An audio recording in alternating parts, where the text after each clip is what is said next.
Hi అండి. ఏదైతే బాలకృష్ణ అసెంబ్లీలో చిరంజీవి గారి ప్రస్తావన తీసుకొచ్చారో దీనిపైనైతే చిరంజీవి గారు మాట్లాడారండి.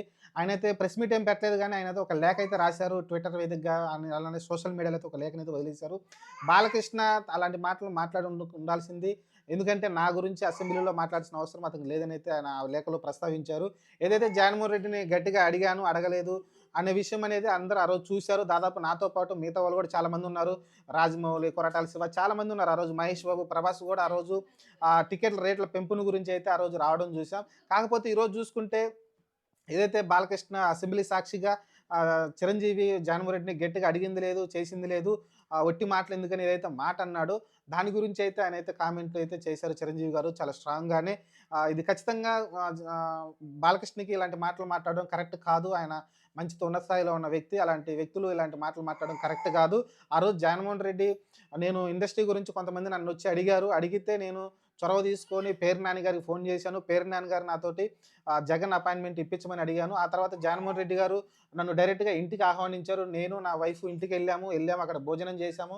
ఆ భోజనం చేసే టైంలో నేను జగన్మోహన్ రెడ్డి గారితో అడిగాను. సినిమా ఇండస్ట్రీ కొంచెం కష్టకాలంలో ఉంది. మీరు టికెట్ రేట్లు పెంచాలని అయితే ఆయనైతే రిక్వెస్ట్ చేశాను. దానికి ఆయన సానుకూలంగా సరే అన్నారు. తర్వాత మళ్ళీ కలుస్తానంటే ఆయన మీరు ఐదుగురు రండి అన్నాడు. లేదు 10 మంది వస్తామని చెప్పాను. దానికి సరే అన్నారు. ఎందుకంటే అప్పుడు కరోనా సెకండ్ వేవ్ నడుస్తుంది కాబట్టి అందుకని ఆయన ఐదుగురిని రమ్మన్నారు. కానీ నేను 10 మందిని రిక్వెస్ట్ చేశాను. అప్పుడు 10 మందికి సరే అన్నారాయన.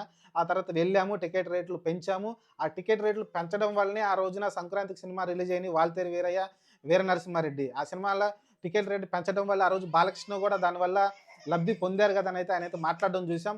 ఏదైతే 'వాల్తేరు వీరయ్యకి' టికెట్లు పెంచడం వల్ల ఆ రోజు దాదాపు 200,00,00,000 గ్రాస్ అయితే రావడం చూసాం. అలానే 'వీర నరసింహారెడ్డి' కూడా చాలా రోజుల తర్వాత ఒక బ్లాక్ బస్టర్ హిట్ అయితే బాలకృష్ణకి కూడా రావడం చూసాం. అది టికెట్ రేట్లు పెంచడం వల్లే. అది గుర్తుపెట్టుకుంటే బావుంటుందని అయితే మాట్లాడుకొచ్చారు.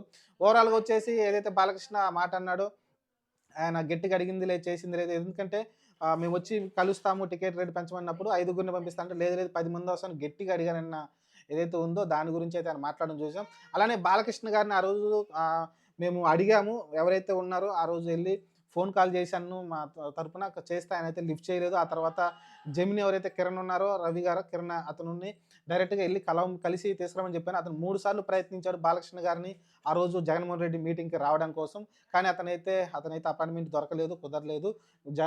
బాలకృష్ణ గారు ఆ రోజు 2, 3 సార్లు మీరైతే ట్రై చేసి చెప్పుకొచ్చారు. అంటే దీన్ని బట్టి అర్థమైంది ఆ రోజు ఇగో తోటి జగన్మోహన్ రెడ్డి నేను కలిసేదేందన్న ఇగో తోటి అయితే బాలకృష్ణ గారు రాలేదన్న విషయం మనకు క్లియర్‌గా అర్థమవుతుంది. ఈరోజు ఏదైతే కామినేని శ్రీనివాస్ చేసిన వ్యాఖ్యలపైనైతే అసెంబ్లీలో మాట్లాడిన దానిపైనైతే వివరణ ఇచ్చారు చిరంజీవి గారైతే. ఖచ్చితంగా ఇది మళ్ళీ మెగా ఫ్యాన్స్‌కి అలానే నందమూరి ఫ్యాన్స్‌కైతే కొంచెం వారైతే నడుస్తూ ఉంది. ఎందుకంటే ఇప్పుడు కూటమిలో పవన్ కళ్యాణ్ ఉన్నాడు డిప్యూటీ సీఎంగా. మరి దీనిపైన పవన్ కళ్యాణ్ ఎలా స్పందిస్తారనేదే చర్చగా ఉంది. ఎందుకంటే ఇప్పుడు చిరంజీవినే టార్గెట్ చేసినట్టుగా మాట్లాడారు కాబట్టి చూద్దాం మరేం జరుగుతుందో. ప్రస్తుతం దీనిపైనైతే సినిమా ఇండస్ట్రీలో చాలా గట్టిగా అయితే చర్చ నడుస్తోంది. మెగా ఫ్యాన్స్ అలానే నందమూరి ఫ్యాన్స్ వారైతే నడుస్తూ ఉంది. చూద్దాం మరేం జరుగుతుందో. ప్రస్తుతానికైతే చిరంజీవి గారైతే అమెరికాలో షూటింగ్‌లో ఉన్నారు అని అని చెప్పుకొచ్చారు. అందుకే నేను ఇండియాలో ఉండుంటే నేను ఖచ్చితంగా ప్రెస్ మీట్ పెట్టి చెప్పేవాడిని. నాకు కుదరలేదు. అందుకే నేను ఈ లేఖ అయితే రాస్తున్నానని అయితే చెప్పుకొచ్చారు. ఏదైతే అప్పుడు వీళ్ళందరూ సినిమా ఇండస్ట్రీ మొత్తం వెళ్లి జనవరి దగ్గర కూర్చొని అడిగారో, దాని గురించి ఒక క్లారిటీ ఇచ్చే ప్రయత్నం చేశారు చిరంజీవి గారు. మరి చూద్దాం మరి. దీనిపైన మరి పవన్ కళ్యాణ్ గాని, మిగతా వాళ్ళు ఎలా స్పందిస్తారో బాలకృష్ణ చేసిన సంచలన వ్యాఖ్యలపైన.